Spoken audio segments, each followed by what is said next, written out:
I'm from here in Utah, okay? You see up there the bowl, right? That's a nickname that I was given. However, I did not give myself that nickname. My nickname growing up was the Fat Bowl. I was chunky. It's fine. Ain't nothing wrong with it. Love mom's cooking, right? It's the Fat Bowl. And on a daily basis, I felt scared of what people would do to me. What I went through with the bowling, with being the Fat Bowl. I want to just give you guys an idea. On a regular basis, I would get the shit kicked out of me, or I'd get pinned down by maybe 5 kids on the playground. I was about, this happened for years, but I was about 11 when all this went down. Pinned down, pouring chocolate milk down my throat, stuffing tater tots.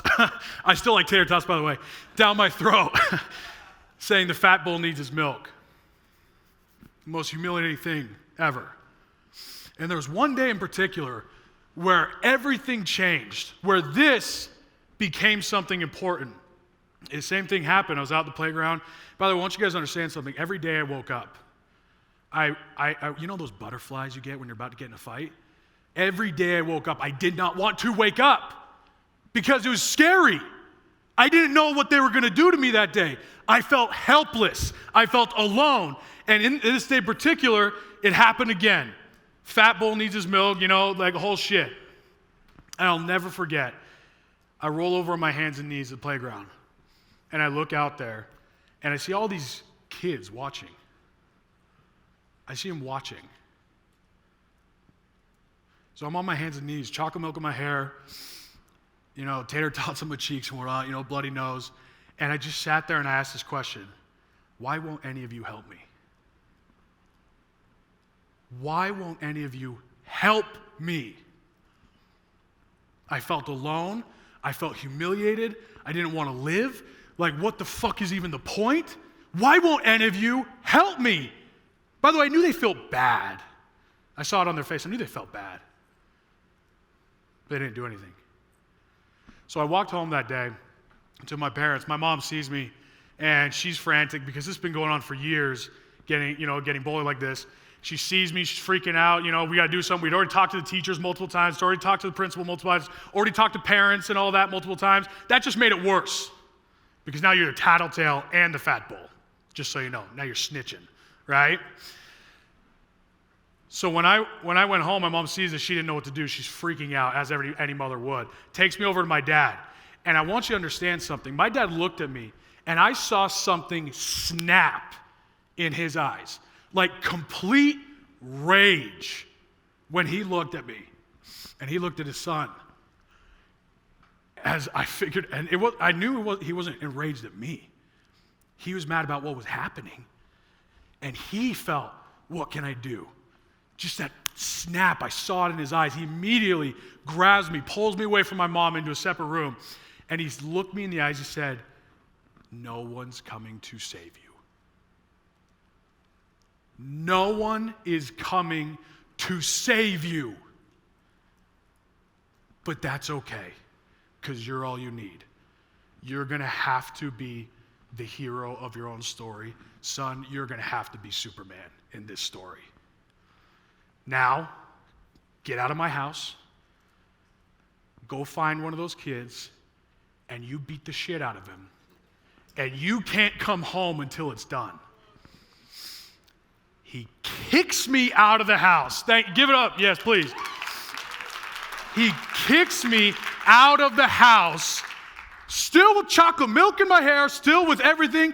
I'm sitting on the front porch, and to me, I knew he meant it. To me, I felt actually pissed off at him, by the way. I was like, what the hell? I just went through this. Now you're putting me back out there? Where's all the love? Right? I was pissed. But he put me out. But in my mind, in that moment, I was given no choice. I had no choice. Now, technically, wouldn't my dad probably have let me back in the house if I really begged? He might have, probably. He's a softie sometimes, right? But to me, I didn't even think of that option. To me, I had no other option. And I was scared. I was so afraid. And I was still faced with the fact that I have no choice. I can't go home until I do this. And I know he would know if I did it or not, if I lied. So I did. I walked over. I chose one of the homes of the kids. I walked over to his house, puking on my way. I mean, puke. I was so scared. And I knock on his door, and he comes to the door, and in this moment of fucking fear and rage and everything that had been pent up inside me for years, and also the fear that there's no other choice, I can't go home, I grab this motherfucker and I start beating the shit out of him right there on his front porch. Tried to run back inside, grabbed him again and kept beating the shit out of him with all the fucking rage that I had. I was 11, so it wasn't that bad. But I ran away. I was in trouble because I was like, I'm going to jail. So I started running. I'm running home. And I want you to understand something. This is the first moment in my life where I felt proud of myself. I was running home. I was skipping home. I was so excited to tell my dad. And honestly, I was just saying, you did it. You did it. I've never felt such joy in my life to realize that I had faced up to it and I fought back. I was so proud. I was so happy. I couldn't wait to show my dad my bruised hands, because anyone who's been in a fist fight knows it ain't pretty afterward. Your hands are fucking swollen after that, okay? I go home and I'm like, Dad, I did it. He said, son, I'm proud of you. Took me out to get a Wendy's Frosty. Still love those. The fat bull needs his Frosty now, right? Took me out to get a Wendy's Frosty, and he repeated this to me. He said, son, no one will ever become to save you. You've seen that now. You cannot rely on anyone else. No teachers, no principal, no parents. No one else is coming to save you. You have to be the hero. Oh man, I knew that picture would get me. You have to be the hero of your own story. That's my hero right there. That's my dad. And I love Superman, so he's my Superman.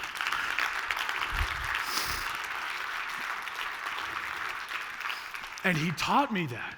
And he said those words. He said, son, you will have to be great or you will be nothing. Because in your moment where you needed help, they didn't come and help you. So you can't be that person either. If you are, you're a hypocrite for the rest of your life. When you begged for their help and they didn't come to help you, if you don't become strong enough to not only defend yourself, but then to turn around and defend others, you're a hypocrite. You have to be great or you will be nothing. The truth is, me getting bullied, is actually not that big a deal. Can we just be honest? I was getting True Moo down my, poured on me. I kind of like chocolate milk, so it's not that big a deal. I'm fine. I turned out, it's all good, right? But you know what is a big deal? That there is actually a lot of evil in this world. Evil is real. How many of you know somebody who's struggling with some serious demons right now? Raise your hand. That's the whole fucking room. Every single one of us knows somebody who's going through some form of hell. I want you to look at this right now. If you're passionate about something of helping other people, maybe it's helping starving people. Maybe it's you love dogs, because I love dogs. If you haven't seen my dogs, I love them to death. And the fact that someone could take advantage and beat a dog, the most loving and loyal creature on the planet, just pisses me off. How many of you know someone who's committed suicide or has a family or friend who's committed suicide? How many of you know someone who's gone through abuse? Not just bullying, abuse. Child abuse, domestic abuse. It's fucking real.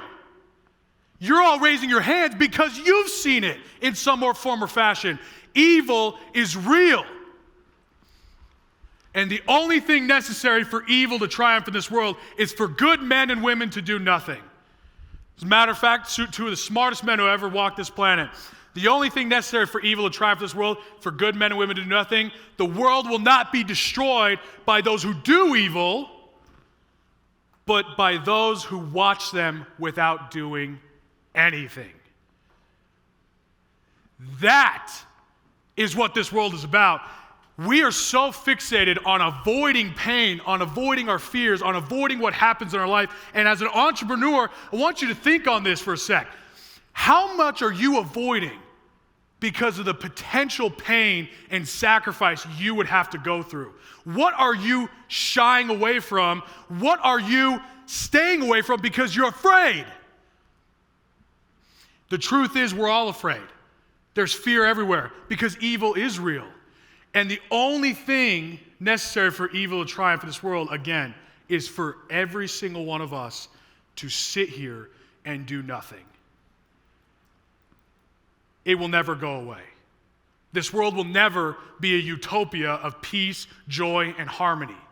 I believe in God. I believe that God put us on this earth for us to grow, for trials. And I believe because of that, there will be evil. This is a mean and nasty place that we live in. And the only reason this shit keeps happening is because we let it. My definition of an entrepreneur is someone who sees a problem in this world and takes it personal. They get pissed off enough to do something about it. That's my definition of entrepreneur. How many of you have ever been around something where you're like, man, I really wish someone would invent that. That would make things really nice, right? Or man, someone should really do something about that. By the way, we've all thought it. Everyone thinks that stuff. But for some reason, the entrepreneur comes along and he looks at that problem and he takes it personal. Says, this sucks. I'm going to do something about it.